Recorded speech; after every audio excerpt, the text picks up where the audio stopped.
નમસ્કાર ખેડૂત મિત્રો, ઓનલી ખેડૂત હેલ્પમાં આપનું સ્વાગત છે। આજે તારીખ 1 જુલાઈ 2026 આજના સાંજના મહત્વના હવામાન સમાચાર જાણીશું, જેમાં ગુજરાતમાં ભારે વરસાદની આગાહી કરવામાં આવી છે। ત્યારે ગુજરાતની અંદર આજે તેમજ આવતીકાલે કયા કયા વિસ્તારોમાં જોવા મળશે વરસાદ, કારણ કે ગઈકાલથી ગુજરાતની અંદર વરસાદના વિસ્તારોમાં વધારો થયો છે। ગઈકાલે નવસારીમાં ટોટલ 4.5 થી 5 ઇંચ સુધીનો વરસાદ પડ્યો છે। ત્યાર પછી વલસાડ હોય, વાપી હોય, ખાડોલી, કપરાડા આ બધા વિસ્તારોમાં પણ વરસાદ જોવા મળ્યો છે। ત્યારે આજે પણ સવારથી લઈ અત્યાર સુધીમાં ટોટલ 59 જેટલા તાલુકાની અંદર નોંધપાત્ર સારો વરસાદ નોંધાયો, જેમાં સૌથી વધારે વલસાડની અંદર ઉમરગામની અંદર 5 ઇંચ કરતાં વધુ વરસાદ નોંધાયો છે। ત્યારે ખાસ કરીને વાપીની અંદર પણ 3 થી 3.5 ઇંચ તેમજ જૂનાગઢ માળિયાહાટીની અંદર પણ 2.5 ઇંચ વરસાદ ખાસ કરીને સારામાં સારો વરસાદ નોંધાઈ ચૂક્યો છે। તો જોઈએ અત્યારની, આજની અને આવતીકાલની મહત્વની અપડેટ। વાત કરીએ તો હજુ અત્યારે પણ સાંજના 5 વાગ્યાના સમયગાળા દરમિયાન અને 7 વાગ્યા સુધીનો જે સમયગાળો છે તે દરમિયાન ગુજરાતની અંદર વેરાવળ પંથકના જે વિસ્તારો છે, મહુવા આજુબાજુના વિસ્તારો હોય, ભાવનગર હોય, રાજકોટ હોય, સુરેન્દ્રનગર હોય, જૂનાગઢ સાઈડના વિસ્તારો હોય તેમાં સારો વરસાદ પડશે। જામનગર, દ્વારકા, પોરબંદર આજુબાજુ પણ હળવો વરસાદ જોવા મળશે। તેમજ દક્ષિણ ગુજરાતની અંદર લગાતાર વરસાદની એન્ટ્રીઓ જોવા મળી રહી છે। વાપી હોય, સુરત હોય, નવસારી હોય, ડાંગ હોય આ બધા જે વિસ્તારો છે, તેમજ મધ્ય ગુજરાતની આપણે વાત કરીએ તો અમદાવાદ, મહેસાણા, ડુંગરપુર, ગોધરા, દાહોદ, વડોદરા, બાંસવાડા, ઉત્તર ગુજરાત સુધીના કેટલાક વિસ્તારોમાં સામાન્ય વરસાદ આપણને આજે જોવા મળશે। વાત કરીએ રાત્રિના સમયગાળાની અપડેટ, તો રાત્રિના 11 વાગ્યાના સમયગાળા દરમિયાનની ખાસ અપડેટ જોઈએ આપણે, જેમાં દરિયા કિનારાના સૌરાષ્ટ્રના જે વિસ્તારો છે, વેરાવળ હોય, રાજુલા હોય, મહુવા હોય, તળાજા હોય, ભાવનગર હોય, બોટાદ હોય આ બધા વિસ્તારો, તેમજ દક્ષિણ ગુજરાતમાં સુરત, વાપી, ખાડોલી, કપરાડા, વાની આટલા વિસ્તારોમાં વરસાદ જોવા મળશે। અમદાવાદમાં પણ સામાન્ય વરસાદ રહેશે।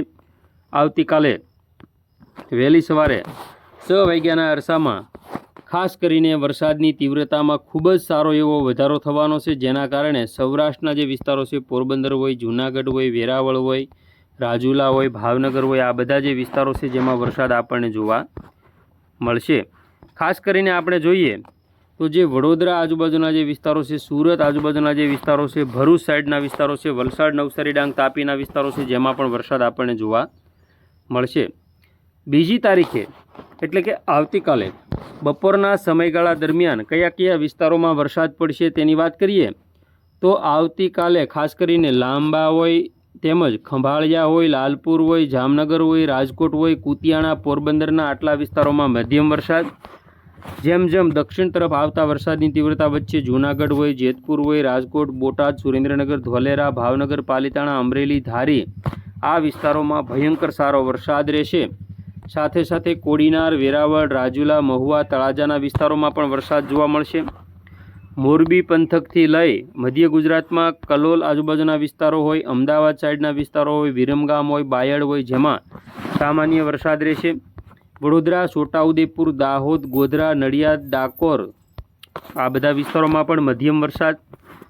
દક્ષિણ ગુજરાતમાં વાપી, ડાંગ, તાપી, નવસારી, સુરત આ બધા વિસ્તારોમાં પણ વરસાદની ખૂબ જ શક્યતાઓ રહેલી છે। ખાસ કરીને ચોમાસું અત્યારે ગુજરાત અડધાને આવરી લે તેવી શક્યતાઓ ઉપર પહોંચી ગયું છે, તેની પણ વાત કરવાની છે।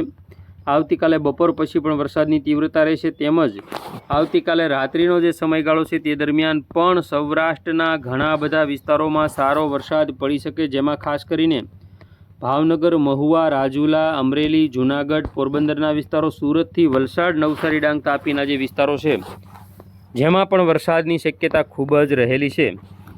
ખાસ કરીને આપણે જોઈએ 3 તારીખે વહેલી સવારે, તો 3 તારીખે વહેલી સવારે દક્ષિણ ગુજરાતમાં અને દક્ષિણ સૌરાષ્ટ્રના જે વિસ્તારો છે, વેરાવળ, જૂનાગઢ, મહુવા, રાજુલા, સુરત, વાપી, વલસાડ, નવસારી, ડાંગ, તાપી જેમાં ભારે વરસાદ પડી શકે છે। ખાસ કરીને જોઈએ 3 તારીખે બપોર પછી પણ મધ્ય ગુજરાત અને ઉત્તર ગુજરાતના જે વિસ્તારો છે જેમાં પણ વરસાદની તીવ્રતાની શરૂઆત થઈ શકે।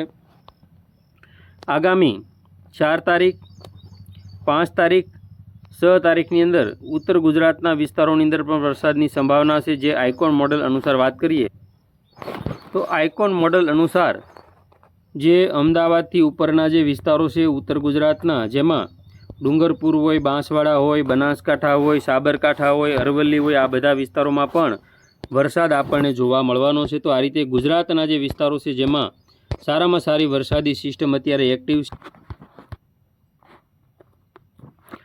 ગુજરાતના ખેડૂતોને આ વરસાદના કારણે જે વાવણી લાયક વરસાદની રાહ જોઈને બેઠા હતા તેવા 59 કરતાં પણ વધુ તાલુકામાં આજે વરસાદ નોંધાયો છે. ગઈકાલે પણ ઘણા બધા વિસ્તારોમાં વરસાદ નોંધાયો હતો. આગામી સમયમાં હજુ પણ વરસાદની જે તીવ્રતા છે તેમાં વધારો થશે અને અત્યારે હાલ ચોમાસું સૌરાષ્ટ્રના ઘણા બધા વિસ્તારો, ભાવનગર હોય, અમરેલી હોય, ગીર સોમનાથને વટી અને આગળ વધી ચૂક્યું છે. મધ્ય ગુજરાતના પણ ઘણા બધા વિસ્તારો આવરી લીધા છે. તેની વાત કરીએ તે પહેલાં પવનની ઝડપ જોઈએ તો અત્યારે હાલ પવનની ઝડપ 40થી 42ની રહેશે. આવતીકાલે પણ પવનની ઝડપમાં ઘટાડો થશે, એટલે કે વરસાદની તીવ્રતામાં ભયંકર 2 દિવસ વધારો થશે. ગુજરાતના મોટાભાગના વિસ્તારોમાંથી ચોમાસું આગળ વધી શકે છે. જોઈએ હવે ચોમાસાની ગતિવિધિ. હવે આપણે વાત કરીએ ખાસ કરીને ચોમાસું અત્યારે ક્યાં પહોંચ્યું છે. તો ખાસ કરીને ગઈકાલ સુધી 30 જૂન સુધી જે ચોમાસું હતું તે દક્ષિણ ગુજરાત સુધી અહીં સ્થિત હતું. ત્યાંથી આગળ વધી અને મધ્ય ગુજરાતના જે દાહોદ હોય, વડોદરા હોય, ખેડા હોય, છોટાઉદેપુર હોય, ભરૂચ હોય, નર્મદા હોય, આ વિસ્તારો કવર કર્યા. સાથે સાથે બોટાદના વિસ્તારો, અમદાવાદના વિસ્તારો, ભાવનગર સંપૂર્ણ, અમરેલી મોટાભાગના સંપૂર્ણ વિસ્તારો અને ગીર સોમનાથના વિસ્તારોમાંથી ચોમાસું કવર કરી, એટલે કે ગુજરાતના 30% કરતાં પણ વધુ એરિયાને કવર કરીને 40% જેવો એરિયો કવર કરી લીધો છે. હવે આવતીકાલે સૌરાષ્ટ્રના મોટાભાગના વિસ્તારો, ઉત્તર ગુજરાતના વિસ્તારો અને આગામી કચ્છના વિસ્તારોમાં પણ 7 જુલાઈ સુધીમાં ચોમાસું કવર કરે તેવી શક્યતાઓ અત્યારે આપણને દેખાઈ રહી છે. ખેડૂતોને જે ચિંતા હતી કે દુષ્કાળ જેવી સ્થિતિ થશે કે વાવણી લાયક વરસાદ થશે, તેમાંથી હવે નિવેડો આવ્યો છે અને અત્યારે હાલ સારામાં સારો વરસાદ થવાની શક્યતાઓ છે. સૌરાષ્ટ્રના ઘણા બધા વિસ્તારોમાં આજે 3 ઇંચથી 3.5 4 ઇંચ સુધીનો વરસાદ જોવા મળ્યો છે. ખેતર બહાર પાણી નીકળે તેવી સ્થિતિ અત્યારે કેટલાક ગામોની અંદર જોવા મળી છે. તો મહુવા પંથકના વિસ્તારોમાં સારો વરસાદ થયો, અમરેલી પંથકમાં પણ થયો, જૂનાગઢ હોય, આ બધા વિસ્તારો, દક્ષિણ ગુજરાતમાં તો ધોધમાર વરસાદ પડી રહ્યો છે. સુરેન્દ્રનગરના પણ કેટલાક વિસ્તારો છે, બોટાદ જિલ્લાના પણ વિસ્તારો છે જેમાં છૂટો છવાયો હળવો ભારે મધ્યમ વરસાદ જોવા મળ્યો છે.